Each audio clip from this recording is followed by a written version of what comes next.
Imagine trying to sell your house, right? And your real estate agent sits you down at the kitchen table to give you the monthly market update. Always a tense moment. Oh, totally. They look you dead in the eye and they say, well, good news and bad news. Right. The average home in your county just went up in value by almost 5%.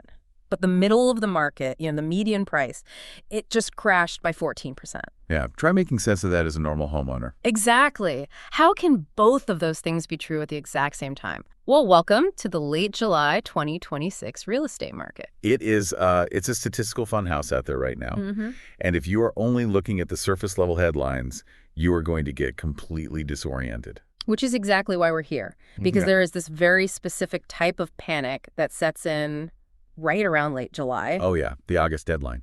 Right. If you are anywhere near the great state of Texas right now, you are feeling it. We are in the absolute thick of the dog days of a Texas summer. I mean, the heat is just radiating off the pavement. And brutal out there. It is. And families are desperately trying to squeeze in that last lake weekend, while buyers and sellers are just scrambling in a total sweat to close on homes before the new school year starts. There's an undeniable psychological deadline that hits in August. Yeah. The laid-back vibe of early summer completely evaporates. Suddenly, every single transaction feels like, diffusing a ticking clock. Yeah. Because people want those keys in hand before the first school bell rings. Totally. And when people rush, they tend to rely on gut feelings instead of reality. Which usually leads to very, very expensive mistakes. So today, our mission is to cut through that summer heat and bring you some cold, hard clarity.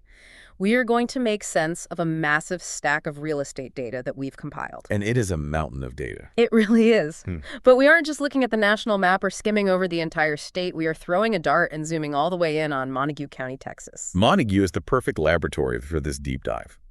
It's a market that exposes the flaws in how most people read real estate data. We have an extensive amount of material to work through to get the true picture of what is actually happening on the ground there. So for you listening, here is the roadmap of our sources today. We are pulling from the June 2026 local market update. We're cross-referencing that with the Q2 2026 Market Watch quarterly report. Both crucial. Yeah, and we are digging heavily into the North Texas Real Estate Information Systems, or NTREs, their MLS summary report covering the spring in Q1. Right.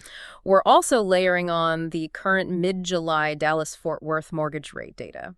And to keep us grounded in reality, we are weaving in some incredibly detailed contextual notes provided by Peet Realty. Because without that mountain of data, you're just flying blind. You really cannot understand a nuanced rural market without cross-referencing the broader regional trends with hyper-local boots-on-the-ground experience. Yeah, and we have some wild anomalies to explore today. We are going to decode that pricing paradox I mentioned at the top of the show. That one is fascinating.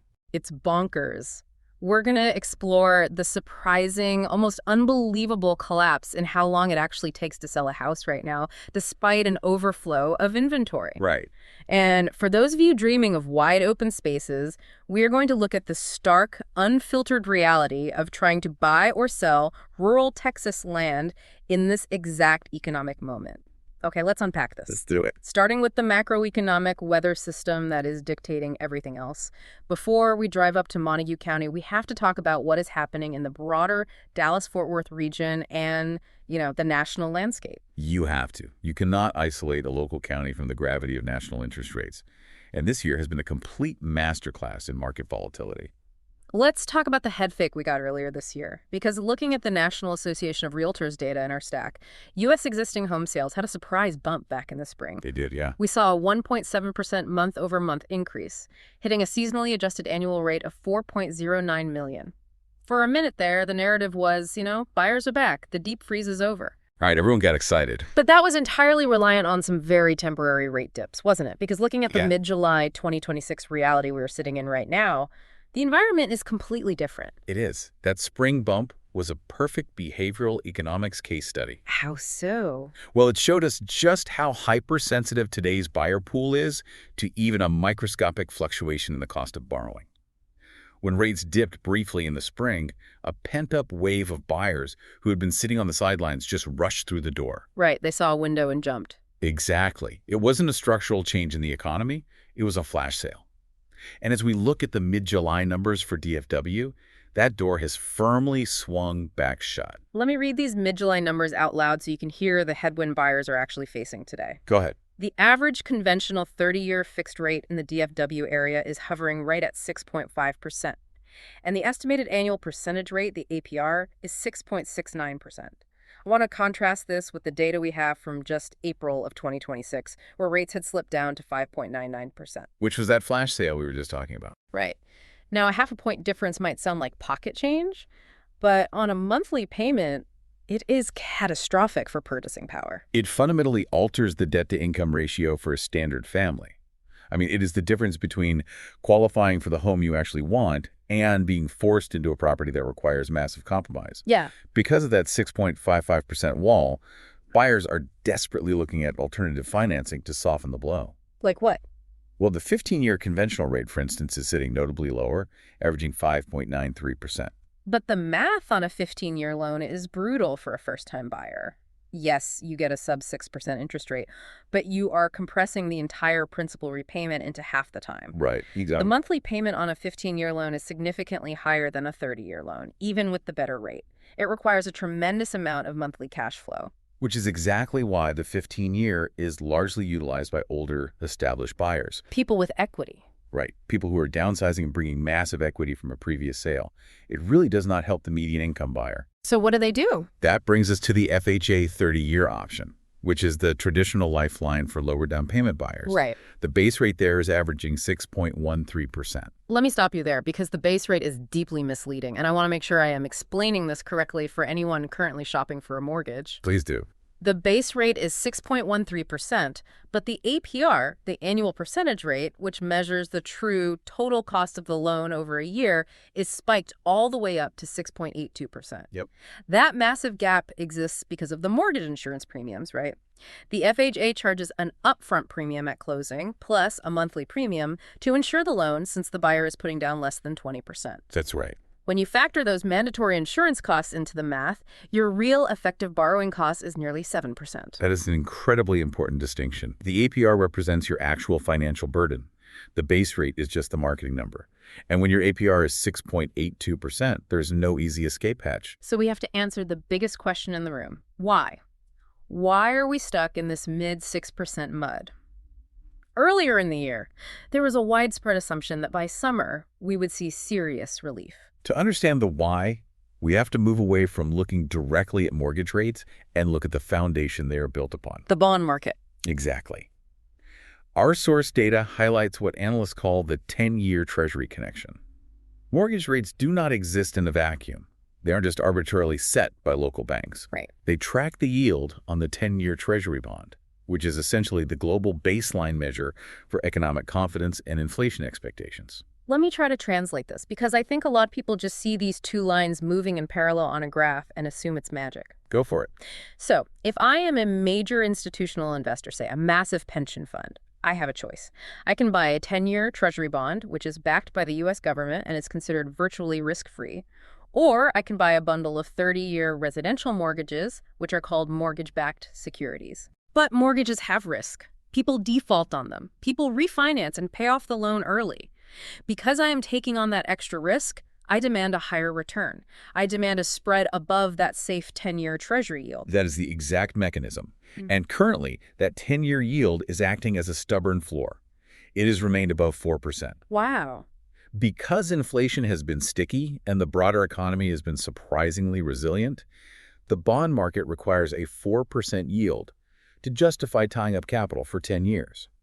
Add the historical spread you just mentioned, the premium investors demand to buy mortgages instead of government bonds, and you mathematically arrive at a 6.5% to 7% mortgage rate. And the Federal Reserve's quantitative tightening plays a role here too, doesn't it? Absolutely. Because the Fed used to be the biggest buyer of these mortgage-backed securities, which kept that spread artificially low. Now they are letting them roll off their balance sheet, meaning private investors have to buy them, and private investors demand a higher yield. You've hit on the structural shift in the market right there. We are no longer in an era of artificial market support. Until macroeconomic indicators cool down enough to force the 10-year Treasury yield down closer to 3%, mortgage rates are structurally propped up. Well, we do have some optimism in our data stack. Looking at the forecasts, specifically from the Texas Real Estate Research Center at Texas A&M University, they are projecting an easing of rates. Yes, they are. They're pointing toward a window of 5.0% to 5.6% by late 2026, assuming inflation continues to behave and the Fed finally starts cutting their benchmark rate. That forecast is the light at the end of the tunnel that a massive portion of the buyer pool is staring at right now. Yeah. They're treating it as a reason to hold off on buying. But making housing decisions based on macroeconomic forecasting is a highly dangerous game. The bond market is notoriously unpredictable. Totally. More importantly, human lives do not pause for favorable yield curves. Marriages happen, jobs relocate, families outgrow their current square footage. Waiting for interest rates to magically drop below 5% right now is a bit like standing in the July Texas heat waiting for a random cold front to roll through. That is a great way to put it. I mean, sure, historically, it might happen eventually, but you might be standing out there waiting for a very, very long time, and you're going to get burned in the process. You are much better off finding some shade right now. That analogy perfectly describes the current buyer mentality for those who are actually closing deals. Yeah. Yeah, they aren't waiting for the macroeconomic cold front from the Federal Reserve. They are engineering their own shades through local market dynamics. Because inventory has increased in the broader DFW region, buyers finally have leverage. Yeah. They're utilizing seller concessions, specifically rate buydowns. I see this constantly in the data right now. Instead of negotiating $10,000 off the purchase price, which, barely changes the monthly payment, the buyer asks the seller to pay $10,000 at closing to buy down the interest rate. It temporarily or permanently lowers the borrower's rate to something more manageable, like 5.5%. The seller still gets their home sold without a massive price reduction on the listing, and the buyer gets a monthly payment they can actually afford. It is financial engineering born out of necessity. Yeah. And we are seeing this play out heavily in the Dallas metro area, which has seen a sharper price correction. Like a 4.1% year-over-year drop. Right. Sellers in the Metroplex are having to negotiate. But if DFW is the macro weather system, we need to talk about the microclimate, because the rules that govern the dense Dallas suburbs do not perfectly map onto the rural landscape just an hour or two away. They really don't. Let's drive up Highway 287 and look at how this specific economic climate is impacting the hyperlocal, boots-on-the-ground market of Montague County. This is where the data becomes incredibly nuanced. A rural market like Montague operates on a completely different frequency than the Metroplex. The data points we are about to explore defy standard residential logic. Let's start with the foundation of any market. Supply. We are going to zoom in on Montague County's June numbers. In June, there were exactly 219 homes sitting on the market. Okay. If you look back a year ago, there were 217 homes. So year over year, the raw number of houses for sale is practically flat. It is a microscopic uptick of less than 1%. On the surface, if you only look at active listings, you would conclude the market is static. Nothing has changed. But then you have to look at the crucial metric of months of supply. A year ago, Montague had a whopping 13.6 months of supply. Which is huge. Huge, but this June, it dropped significantly to 10.8 months. Even though the raw number of homes for sale is identical, the months of supply plummeted by over 20%. I want to explain this concept for you listening because I think months of supply is the single most misunderstood metric in real estate. Please do, because it dictates the entire balance of power in a transaction. Think of months of supply as the burn rate. It measures how long it would take to sell every single house currently sitting on the market, if not a single new house was listed, based on the current pace that buyers are purchasing homes. Right. If buyers are gobbling up houses quickly, the months of supply drops, even if the total inventory looks high. As a general rule of thumb, a 6-month supply is considered a perfectly balanced market. The scales are perfectly even between buyers and sellers. Exactly. Anything less than 6 months, sellers hold the power. It's the seller's market. Anything more than 6 months, buyers hold the power. So at 10.8 months, effectively an 11-month supply, Montague County is heavily tilted in the buyer's favor. Mathematically, it is a buyer's market. Yeah. If you're a buyer in Montague County today, you have choices, you have time, and you should have tremendous room to dictate terms and price. But you're looking at the trajectory of that number, not just the raw data point, right? Precisely. The absolute number is 10.8, which favors buyers. But the trend line is what matters to market analysts. Moving from 13.6 months down to 10.8 months represents a massive absorption of inventory. Right. It tells us that despite 6.55% interest rates, buyer demand is accelerating. The market is slowly but aggressively chewing through that backlog. It is moving back toward a healthier, more balanced equilibrium. So buyers have the upper hand with an 11-month supply, but the momentum is shifting. Here's where it gets really interesting, the pricing paradox I teased earlier. Oh, yeah. I was reviewing the June data for Montague County, and I honestly stopped and checked to see if I was reading a typo. It looks wrong at first glance. It totally does. Let's look at what houses actually sold for. The median sales price in June plummeted. I mean, it fell off a cliff. It dropped 13.6% down to $216,000 compared to roughly $250,000 a year ago. A nearly 14% drop in median price would usually trigger panic alarms. Right. But then, in the exact same month, the average sales price actually rose by 4.6%, up to $247,661. Wait, let me see if I'm getting the math right on this, because it feels completely counterintuitive. How can the middle of the market crash by 14% while the overall average goes up? It is a classic statistical trap, and it is the single most important lesson for anyone analyzing rural or low-volume real estate data. It all comes down to the danger of small sample sizes. Let me test a theory on this. Okay. In June, Montague County only had 19 closed residential sales. Right, very small. That is an incredibly small pool of data. So if we line up all 19 of those sales from the cheapest to the most expensive, well, the median price is literally just the house sitting in the 10th position, right in the middle of the line. Correct. If out of those 19 sales, 12 of them happen to be older, smaller properties, maybe some fixer-uppers that sold for $150,000 or $200,000, the middle of the line gets dragged way down. The median doesn't care how expensive the top homes were. It just points to the 10th house in line. Your theory is exactly correct. The median simply finds the midpoint of the data set. If the mix of homes sold in a specific 30-day window skews toward entry-level or distressed properties, the median price crashes. But the average price operates differently. To get the average, you add up the total dollar volume of all 19 sales and divide by 19. Exactly. So if, in that same month, 3 or 4 of the sales were stunning, luxury ranch properties with acreage that sold for top dollar, say over $1 million each, those massive numbers inflate the total dollar volume. The average gets artificially pulled up by just a few high-dollar transactions, even while the median is sitting in the mud. You've perfectly articulated why looking at a single month's data in a rural county is practically useless. Yeah. When your median and average are moving in completely opposite directions by wide margins, it is a giant flashing warning sign. It does not mean the intrinsic value of dirt and wood in Montague County changed wildly in 30 days. It means the mix of what happened to close that month shifted dramatically. That makes total sense. So as a listener, if I am sitting in my living room in Montague County trying to figure out what my house is actually worth today, I have to completely ignore June's monthly report. It's way too noisy. You have to look at the year-to-date figures to find the truth. The year-to-date data encompasses 6 full months of sales, which increases the sample size and smooths out those monthly luxury or distressed anomalies. Right.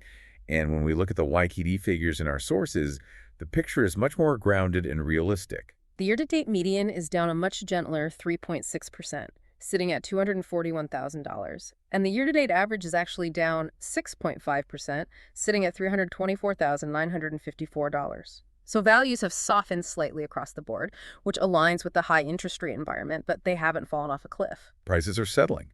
They're going through a healthy process of price discovery and finding a grounded range after the wild speculative swings we saw over the past few years. So the prices are finding the floor. But the weird part isn't the price, it's how fast that floor is moving. While prices have settled, the speed at which buyers are scooping up these properties is completely defying that 11-month supply narrative we just talked about. This is where the data tells a truly compelling story about modern buyer psychology and market velocity. Let's look at the transactional data. In June, pending sales and closed sales perfectly matched each other. 19 transactions went pending, 19 transactions closed. That is a 5.6% year-over-year rise for both. Right. But when we zoom out to the year-to-date view, the momentum is undeniable. Year-to-date pending sales are up a massive 40%. Closed sales are up 37.1% compared to this time last year. Those are staggering volume increases for a rural market dealing with mid-6% interest rates. It shows robust underlying demand. But here's the most shocking statistic in the entire stack of papers. We have to talk about days on market, or DOM. Last year, homes in Montague County sat, on average, for 138 days before selling. Which is almost 5 months. Right, this June. They sat for just 36 days. That is a 74% improvement in velocity. It's bonkers. We went from homes languishing for nearly 5 months down to barely over 1 month. And looking at the year-to-date numbers, homes are moving in 87 days, down from 117 last year. The pace is just completely transformed. It really is. Plus, sellers are getting closer to what they're asking. The metric called original list price received climbed to 93.2% in June, which is up 4 full percentage points from a year ago. If we look just at single-family homes, 16 of the 19 sales were single-family. They took exactly 36 days to sell, and they got nearly 93% of their asking price. What's fascinating here is the absolute contradiction this presents to everything we know about supply and demand. Yeah. We just established that Montague County has an 11-month backlog of inventory. Mathematically, that is a sluggish, slow buyer's market where homes should take forever to sell. Yet the homes that are selling are flying off the shelf in just 36 days. How do both of those realities exist in the same zip code? It's like a grocery store where the fresh sourdough bread sells out in 10 minutes every morning, but the stale white bread sits on the end cap for 3 weeks. Yes. If you look at the total inventory of the store, the shelves look fully stocked, there's bread everywhere, it looks like a buyer's market for bread. But if you actually want the good bread, it's fairly competitive and gone instantly. That is a brilliant analogy, and it perfectly describes the current bifurcation of the real estate market. The market is functioning with ruthless efficiency right now. How so? Because interest rates are at 6.55%, the cost of capital is incredibly high. Therefore, modern buyers have zero tolerance for error. They are not casually browsing, they are hunting with absolute precision. They can't afford to take on a project. I mean, if you are paying almost 7% on a mortgage, you don't have an extra 50 grand in cash lying around to fix a foundation or remodel a 1990s kitchen. Precisely. When a home comes on the market that is priced right, meaning it accurately reflects the current year-to-date comparables, it is turnkey, in excellent condition, and positioned well, buyers recognize the value immediately and they pounce on it. They know it's the fresh sourdough. They do. And they know they will lose it if they hesitate. That is why the good inventory is being snapped up in 36 days and achieving 93% of the asking price. But what about the stale bread? What about the rest of the 219 homes sitting in the active inventory? They are the overpriced homes. They are the homes where the seller is anchoring their expectations to the peak frenzy of 2022. They are the homes that need significant deferred maintenance, but are priced like a new build. And buyers are just passing them by? Today's buyers are completely uniformly ignoring them. Those properties are sitting on the market for months on end, accumulating days on market, and clogging up the inventory data. They are the reason the months of supply metric is pushed up to 11 months, masking the hyper-competitive 36-day reality of the turnkey homes. If we connect this directly to you, listening to this right now, if you are preparing to sell a house in Montague County today, you absolutely cannot test the waters with an unrealistic aspirational price. Yeah. Those days are over. You cannot list your home 10% high just to see if someone bites. If you do, you instantly become the stale bread. You become part of the 11-month backlog, and eventually you will have to chase the market down with brutal price cuts. The sluggish days of sitting on the market for 138 days are gone only if you play by the current market's rigid rules. Right. If you price it with precision, you get the 36-day sizzle. It is a market that punishes delusion and rewards realism. Now, if turnkey suburban homes are the fresh bread in town, what happens when you drive 20 minutes outside of the city limits looking for a place to actually grow the wheat? That's a whole different ballgame. It is, because Montague is fundamentally a rural county. A significant portion of the buyer pool is looking out there for acreage, farms, and ranches. And if you are looking for wide open spaces, you need to prepare for a completely different set of physical and financial laws. The standard residential metrics we just discussed simply stop working when you step off the pavement and onto the dirt. Totally, because the data foundation for land is shocking. In the June data from the MLS summary report, Montague County recorded exactly 0 residential farm sales. It is crucial to emphasize that this is not a data error or a typo. It is an actual factual 0. Right.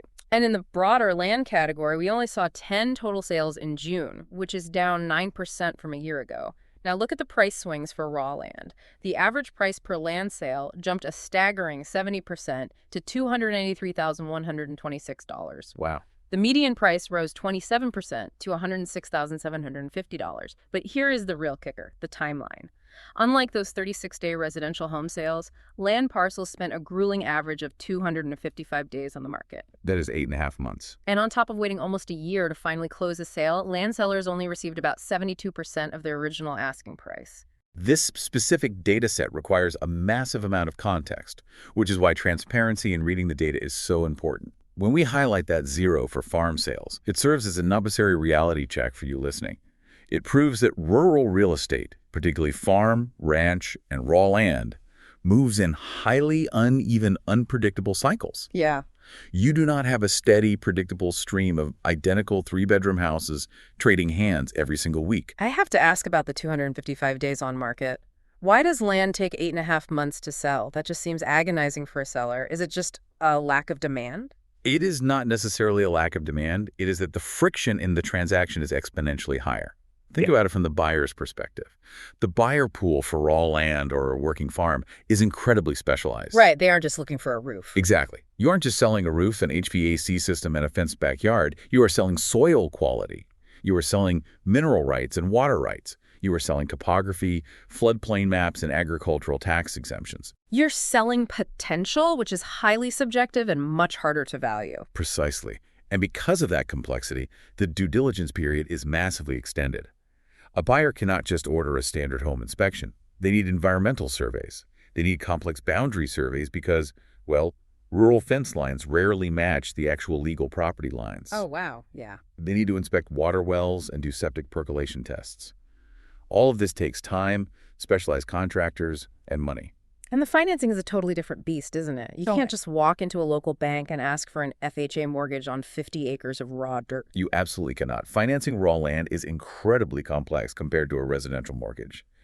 Banks view raw land as a significantly higher risk because it does not generate income. And if the borrower defaults, well, raw land is much harder for the bank to liquidate than a suburban house. Makes sense. Therefore, lenders require much larger down payments, often 20% to 50% in cash, and the loan terms are often shorter, with adjustable rates.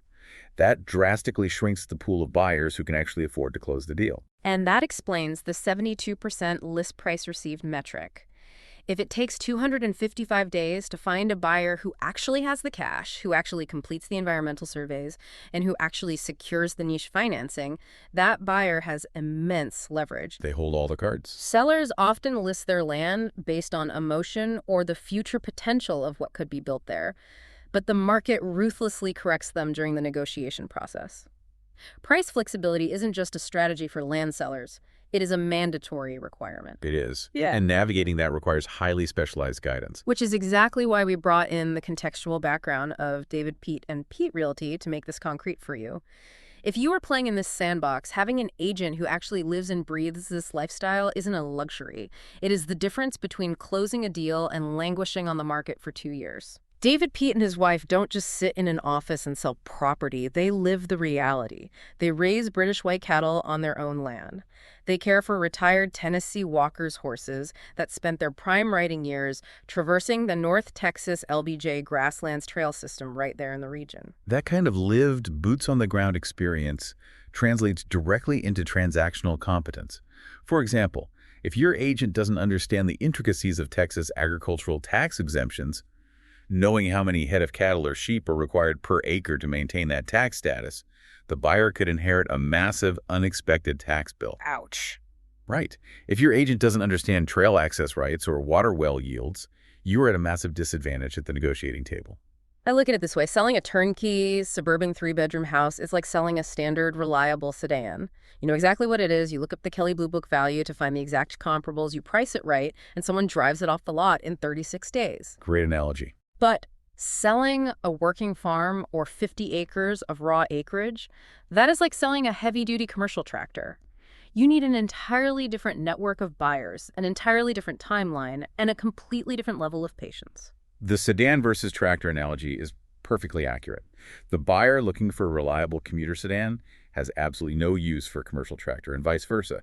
You cannot market them the same way, you cannot price them the same way, and you certainly cannot expect them to sell on the same timeline. So what does this all mean? We have thrown a ton of percentages, average versus median anomalies, days on market swings, and 10-year treasury yields at you today. Let's synthesize all of this data and wrap up this deep dive with an exact playbook for you, our listener, depending on what side of the table you are sitting on. Actionable intelligence is the goal. Let's build the playbook. First, for the sellers out there listening to this in the July heat, your playbook revolves around one word: realism. You have to price your home realistically based on the year-to-date trends, not the noisy monthly anomalies, and certainly not the peak prices of 2 years ago. Forget what the guy down the street listed his house for. Look at what actually closed. If you price it with precision, for the market as it stands today, the data proves you can sell in roughly a month and achieve over 93% of your asking price. Do not be greedy. Be precise. Precision is the absolute best marketing tool you have in a 6.55% interest rate environment. The market will reward a correctly priced home with unprecedented speed. Now for the buyers. The playbook for you says that despite the high rates, you still hold the cards in a place like Montague County.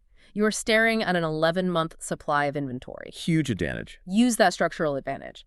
You have room to negotiate terms. You have room to demand seller concessions, like having the seller pay for a rate buy-down to make your monthly payment affordable.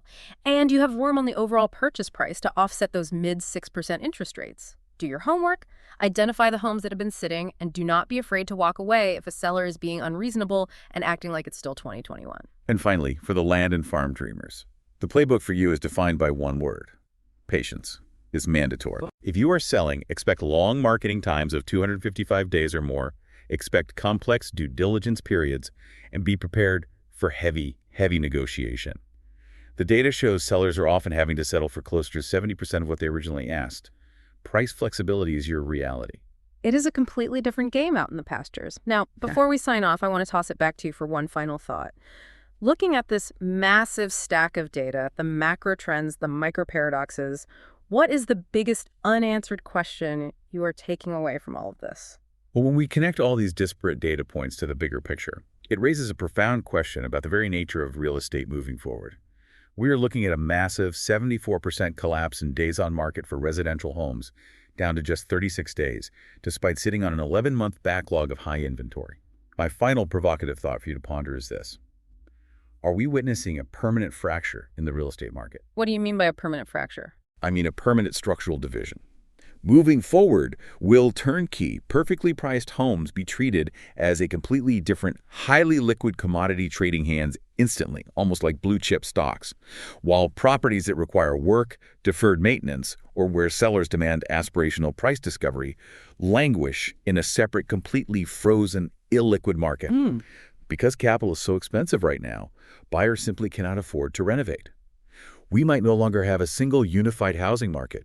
We might be looking at two distinct markets operating under entirely different economic rules within the exact same zip code. Wow. That is a heavy thought to end on. Because if that is true, if the turnkey homes and the fixer-uppers have fundamentally divorced from each other, then the X-ray machine we used to use to diagnose the overall health of a local market isn't just murky anymore. It is taking pictures of two completely different bodies. Precisely.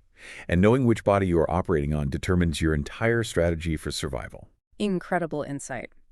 Well, that wraps up our June 2026 data deep dive into Montague County. A huge thank you to you, the listener, for joining us in the Texas heat today to unpack this mountain of information. This is a big one.